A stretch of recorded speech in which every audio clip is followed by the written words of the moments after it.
Hey everybody, this is Pastor B with Tuesday's Touch for Tuesday, November the 17th, and we have been looking at the life of Joseph.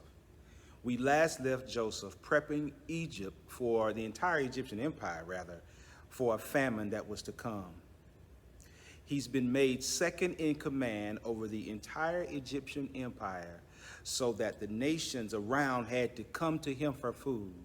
And one day, as he is sitting on his throne in his office space, Joseph looks up and 10 of his brothers come to him. His father, Jacob, has sent 10 of his sons to Egypt to get the food they needed for survival.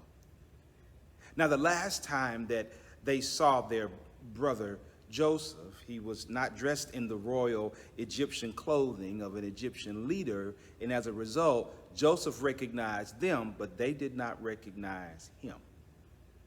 In fact, when Joseph questioned them about who they were, they said, "Your servants were 12 brothers, the sons of one man who lives in the land of Canaan. The younger is now with our father, and one is no more." They were talking about Joseph. After a series of events back and forth, sending them back to Canaan and bringing them back and asking them a lot of questions, Joseph couldn't contain himself anymore. And so he has all of his servants to leave the room. He has his brothers brought to him, and then he walks over to them with tears in his eyes, and he says, "I am Joseph." He reveals himself to them. Now, you can imagine how they must have felt, this being the brother that they had sold into slavery, right? And Joseph probably sensed that they were anxious. He probably sensed that they were fearful, because he could very well, from this position of power, put them in jail or maybe even have them killed. But Joseph said, "Do not be distressed and do not be angry with yourselves for selling me here, but because it was to save lives that God sent me ahead of you." Now, this is not a big deal for us, but I argue that this is a defining moment in Joseph's life.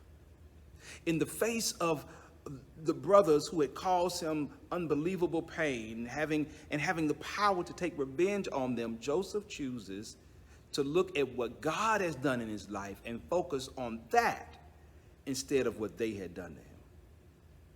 Joseph decided to see the bigger picture of his life instead of the small details. He decided to live out of where God had brought him now instead of operating out of his painful past. This is the challenge of all of our lives.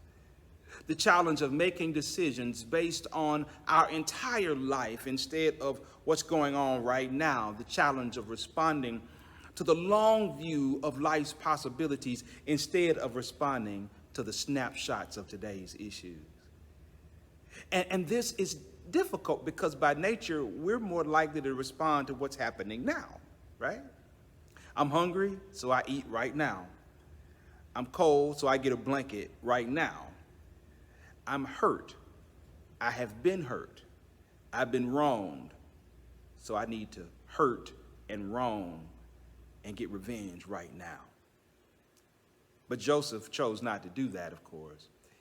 Instead, Joseph looked at his life and saw how God had blessed him in spite of what they had done, and he decided to respond out of that. In fact, Joseph says to his brothers in Genesis chapter 50, verse 20, "You intended to harm me, but God intended it for good, to accomplish what is now being done, the saving of many lives." Now, Joseph could have gotten revenge on his brothers and put them in jail, but what would that have accomplished? A moment of satisfaction. You hurt me, so I hurt you back. But because Joseph responded out of what God had done for him, rather than what they had done to him, well, he was able to save his people, be united with his brothers, and see his father again before he died. So, when you're hurt and have to respond, when you've been wronged and you're faced with the choice of how you will respond to the wrong that's been done to you. Don't respond to what people do. Respond to what God has done. Responding to what people do may give you a moment of satisfaction, right? But responding to what God has done will lead to reconciliation and peace and salvation for everybody. This is Pastor B with Tuesday's Touch for November the 17th from St. James Presbyterian Church on the lovely James Island. Hey, share this with 4 people. Remember our motto, forward this to 4, so that they can be blessed by this word from God. God bless. You have been touched.